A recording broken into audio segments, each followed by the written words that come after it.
We are the one, the light in the dark. One heart, one world, one spark. We are the one, together we rise. One dream, one voice, one sky. There we go. Good day, everyone. Welcome to another episode with our wonderful hosting team at Women Empowered Across the World. And today we've got a wonderful team for you, as well as an amazing guest, Brenda Blindenbach, PS. Thank you very much for joining us. And I'm going to take a moment for each of our hosts just to quickly introduce themselves. Please tell us who you are and where you hail from, and just a 10-second snippet about what it is that you do. So Jackie, let's start with you.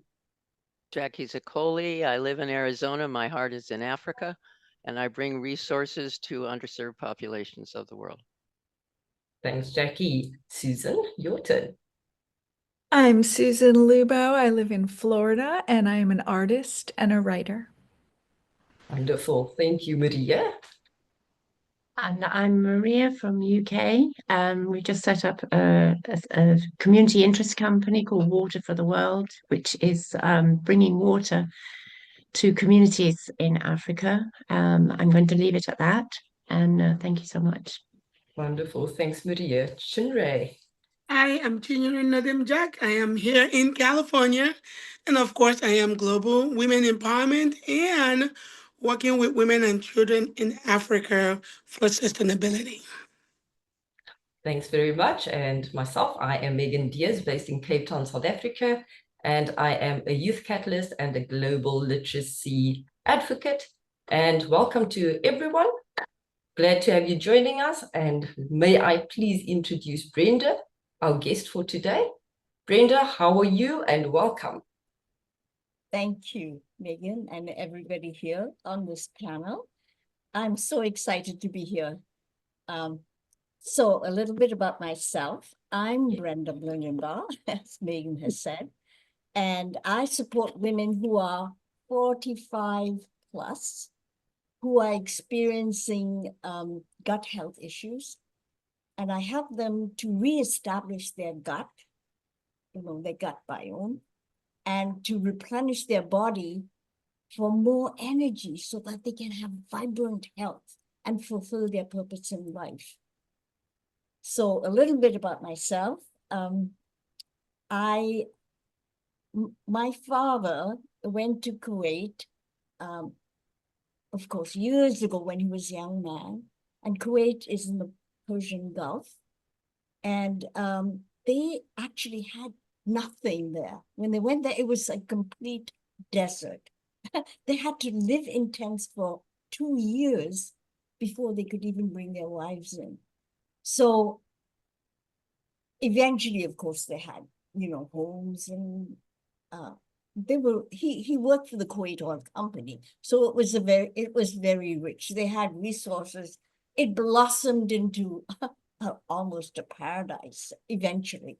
But for many years, of course, they had no hospitals and no schools. I had to be sent to a boarding school, otherwise I would have had no education.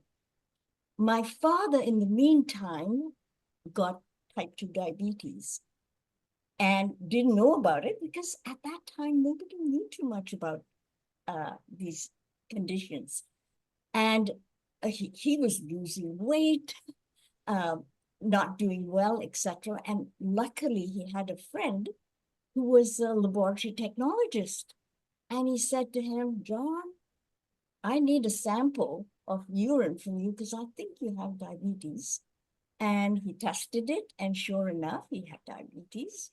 Had to go into take insulin right away, mega doses. And so for many years, we knew that he had diabetes. But when I finished school, a year before I finished school, my father said to me, what do you want to do when you finish school? And I said, I believe I want to go into the medical profession, either a nurse or a doctor, I'm not quite sure. So he sat me down and told me this story about how he, if it wasn't for his friend, he would be dead by now. He really would have been, he didn't, if he didn't go on insulin. I was fascinated by this. I said, could I go and have a look at the lab? And so he made arrangements for me to take a tour of the lab. And I knew right away that this was what I wanted to do. So when I finished school, my father sent me to the UK and I trained to become a laboratory technologist. And I specialized in bacteriology. It was a 5-year program. So when I finished that and I got my certification and all that, I came to Canada, worked in one of the largest hospitals here in Vancouver. And I was very blessed that in a couple of years, I was asked if I wanted to take the position of teaching students and mentoring them in bacteriology, because here you have to go to college, but you have to be mentored because you have to identify organisms, etc. Right? So after 15 years, by this time I was married and had a couple of children. I had 2 children, by the way, a girl and a boy, and I'm a grandmother, 3 grandchildren. Lovely. So I changed direction, I changed fields, and I went into alternative medicine, energy medicine, and understanding what quantum physics was. And I have a very curious mind. And Yeah. so I love this. And I actually went into helping people now, women, to get better health, but doing it without any drugs. Yes. So it's a natural way. So the thing here is that gut health is such a huge field. It really is. There's so many parts of it that need correction. You can have problems in many areas. It begins with the mouth, and digestion begins in the mouth, but you also have an oral microbiome, right? And so we don't know, most of us don't even know what's happening there, and how we destroy the microbiome by the things, not only what we eat, but things like mouthwash. Yeah. Right? The mouthwash has stuff there that kills the oral microbiome. Toothpaste, the water that we drink that has fluoride. By the way, I just found out today that President Trump, no, it's Bobby Kennedy actually, that he has is putting in or has put in legislation to stop fluoride. Maybe it was done before, but it's just been legislated now for the states. I mean, you guys are so blessed that it's going to be stopped, Yes. putting fluoride in the water. That's the first thing. But if we're drinking water that has fluoride, it's not good. You're already destroying the organisms in there. So then, of course, there's something, our digestion doesn't work properly. Not enough of stomach acid and not enough, all that kind of stuff. Then there's something else happens when it goes into the duodenum, your bile, your liver, all that kind of thing. And then into the small intestines, because you can eat the best food. It could be grass-fed, organic, but if you cannot digest that food, you cannot assimilate the nutrients from that food, right? So all these things need to be corrected if there's an issue there. And then lastly, of course, there's much more, but I'm just making it very brief, the gut microbiome. Now, when I was 50 years ago, 40 years ago, probably even 30 years ago, we had no idea about the gut microbiome, no idea whatsoever. It's relatively new. It's new. In fact, it's only been, the scientists have been working on that, but it takes at least 10 years before it becomes public. So we've only known about the gut microbiome maybe 10, 12 years at the most. And that's wonderful. There has been, of course, a lot of misinformation that we're getting. So that's part of the gut microbiome that we need to restore, because we're destroying it so much by the things we eat, by the antibiotics we take, and so on, right? And they are crucial in helping us to get good health. Our immune system, 80% of it is held in the gut. Did you know that? That's amazing. So your neurotransmitters, things like serotonin, dopamine, GABA, all those transmitters, that immune system is here in the gut, not in the brain, in the gut. The gut is known as the second brain. Yes? The gut is sending more messages, 10 times more messages to the brain than the brain is sending to the rest of the body. Imagine that. And so it's very important. And that's why I work with gut health. Did you know that Hippocrates, who is known as the father of medicine, said 2,500 years ago that all disease begins in the gut? Wow. Yeah, I like to turn it around and Yeah. say, and say, wellness, all health begins in the gut. And modern medicine, quantum physics, has proven that that is true from all the things that we're doing, right? For instance, inflammation, we think of inflammation as, you hit your elbow against something or your ankle against something and it gets inflamed and then there's pain. And that is acute inflammation. And after a few days, maybe a week or two, it goes away, right? But we do not think of inflammation as metabolic things that are happening within us, in our cells. There is inflammation and things that are happening in there that is causing disease, that is causing problems. And so if you just Google and say, list all the diseases that are starting with itis, you will get, I'm telling you, dozens of diseases that are all inflammatory. Arthritis, cystitis, perionitis, all these are all inflammation. And that is the root cause of most of chronic disease. And so if we don't address that, then you will just continue to have that. And it really, honestly, it begins in the gut. It's what you put in your mouth.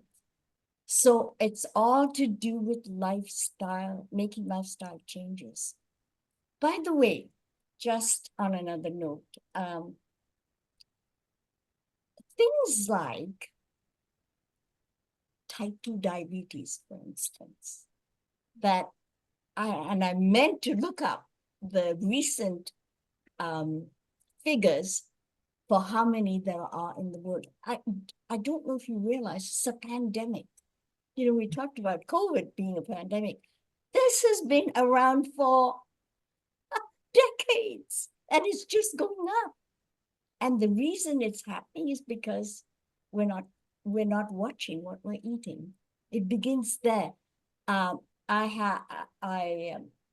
teach something, and I begin by saying, do you know what the elephant in the room is?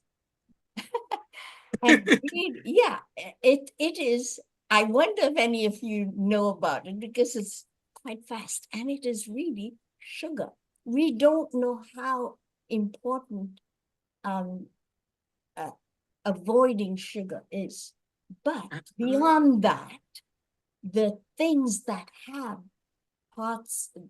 bits of sugar, I call it hidden sugar, in our food. So we're not aware of that. We may not have table sugar, but we're having sugar through all kinds of products that we're taking in that have sugar. We don't know how to read labels, and on and on. And stuff like carbohydrates, carbs are broken down into sugar. So we don't know the process that's taking place. Right. So this is all to do with gut health. I began with, I took a little bit of a tangent here. Began with type 2 diabetes, but type 2 diabetes or type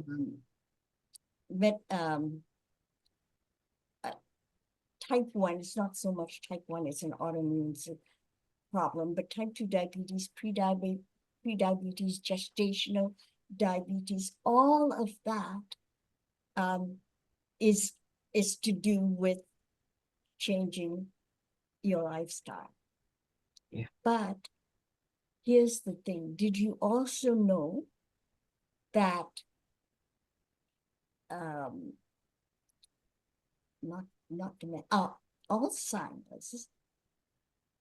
Alzheimer's is known as type 3 diabetes. Hmm. Oh, Wow. So all of Did not know that. this, the basis of it is all to do with changing your lifestyle. So Yeah. even though you have all these problems, all these chronic issues, the solution is basically the same. So this is Yeah. why when people come to me, it doesn't matter what it is. Basically, it starts there, because everything begins in the mouth, right? Yep. So when we change that, even if it's a little bit by bit, we're changing, we're getting the end result to be health. Wow, that's amazing. Brenda, Yeah. if you want to wrap it up here and open to a few questions, I'm sure, like me, everybody's got a couple of questions brewing. So We sure you do. can. I'll do my best. Oh, that was fascinating. Thank you so much, Brenda. Did you want to add anything to that before we open the floor up? Just that I think awareness, and that's what I try and do, awareness, because people are not aware of it. Yeah. And the second thing is, those that are aware of it, unfortunately, many of them don't implement it. So I'm not sure, maybe because there is not complete awareness. I don't know what it is, but my whole mission is to help people get vibrant health, not just any kind of health, vibrant health. Right. Love that.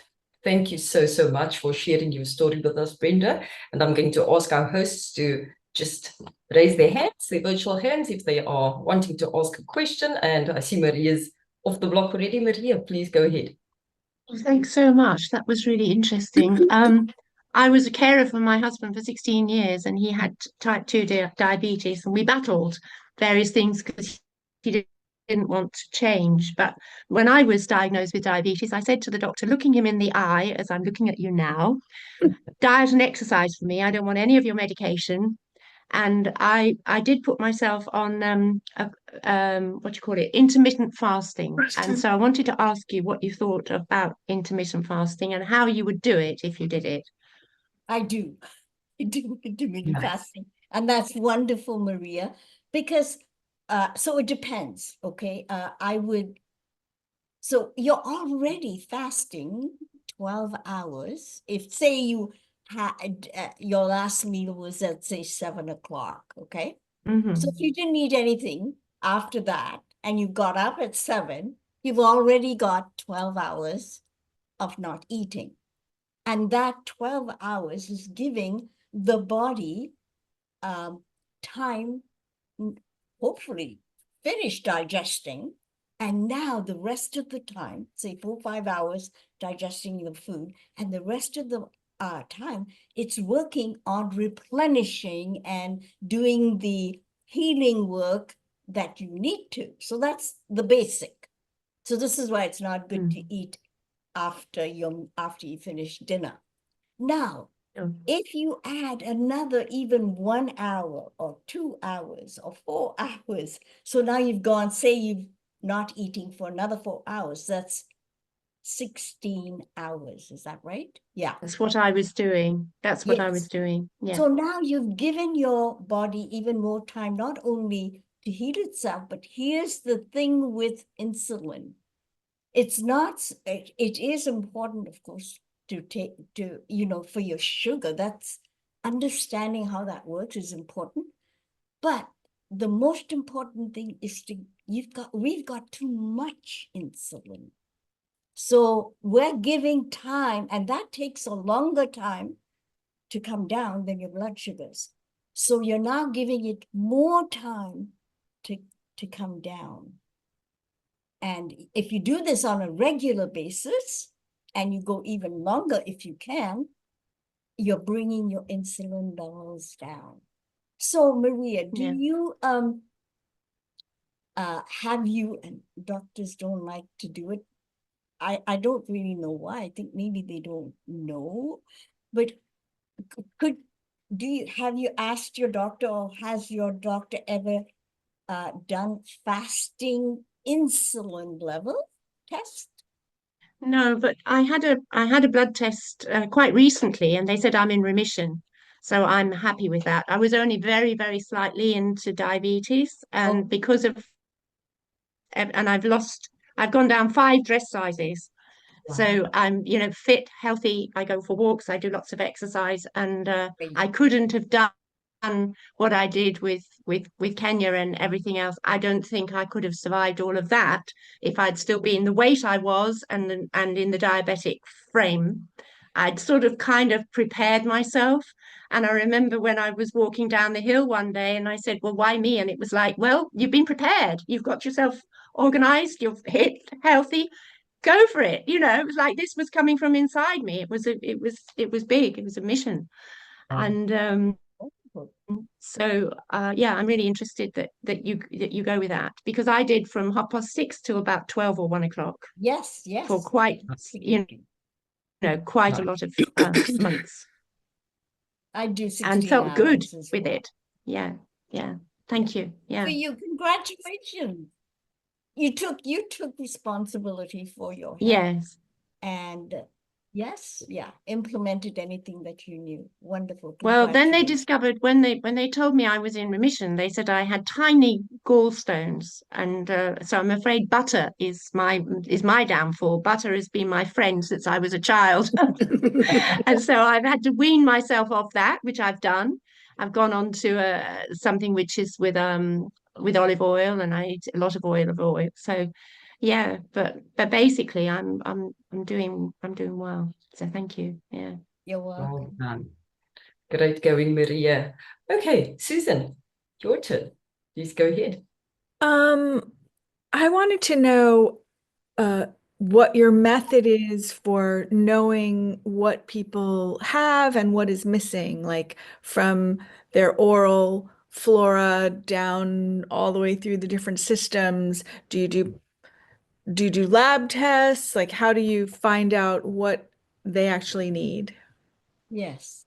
So mainly at the moment, I do one-on-one coaching. So I already have a history even before we begin work of what they do. So that gives me an idea. So I begin with actually, what they eat. So I have So all right there, I know what's happening. Now, unfortunately, here in Canada, we have you know, a health system. We don't have to pay for it. We just pay like a minimum amount. And because I'm not a doctor, I cannot have tests done. Oh, mhm. You know, so I understand it so well because I worked in the lab. So I know all the tests when the doctors ask for it. I know exactly just by looking at the form what they're going for, you know, what they think the issue is. So, but just by the history and what they eat and the other bits of lifestyle, their sleep, the stress level, exercise, all that, it's all I've taken into Concentration. yeah, and then we go from there. So then I find out how are they digesting their food? Have they got enough of stomach acid? If they don't, and again, it's symptomatic, you can tell. Most of the problems that the guys, say for instance, let me give you an example. Say you're having acid reflux. Do you know what that is? Mm-hmm. So already I know, hey, this is a problem to do with the stomach. They're probably not getting enough of hydrochloric acid.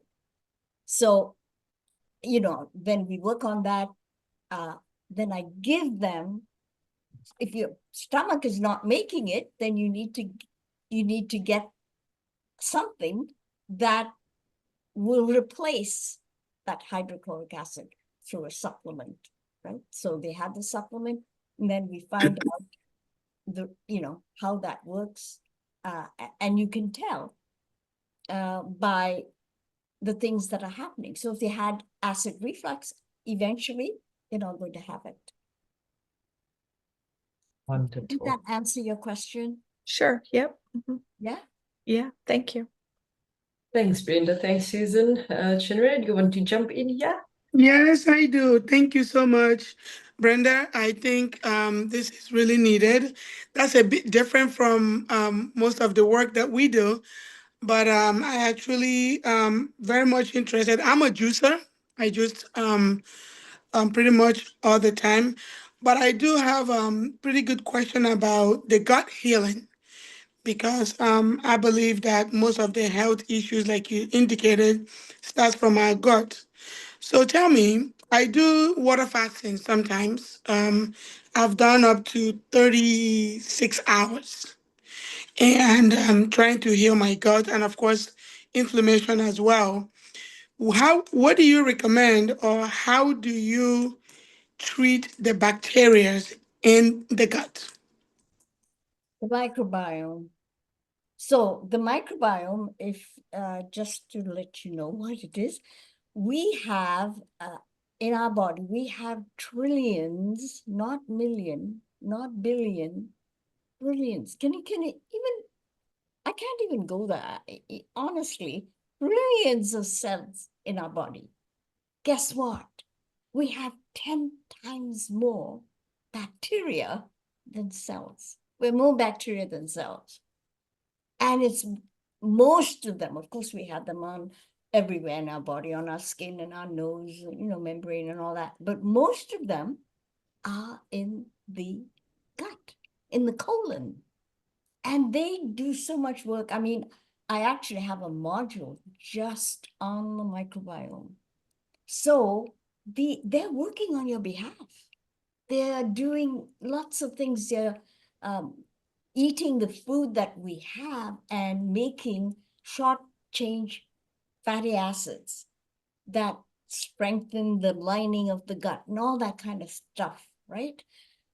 So when you take care of the microbiome, these bacteria in the gut, you are going to get better gut flora than the ones that are pathogenic. Remember I told you that bacteriology, I learned all about the bacteria that cause disease. things like E. coli and Klebsiella and Shigella and Salmonella and all that kind of stuff. Now, through learning about the microbiome, I'm learning about the beneficial bacteria. Isn't that amazing? When I found that out, when I started to do this work, I went on my knees and I thank God for the way, Spirit had been directing me, right? So I understand that really well. So to answer your question, take care of it by having not only probiotics, but prebiotics. Do you take any?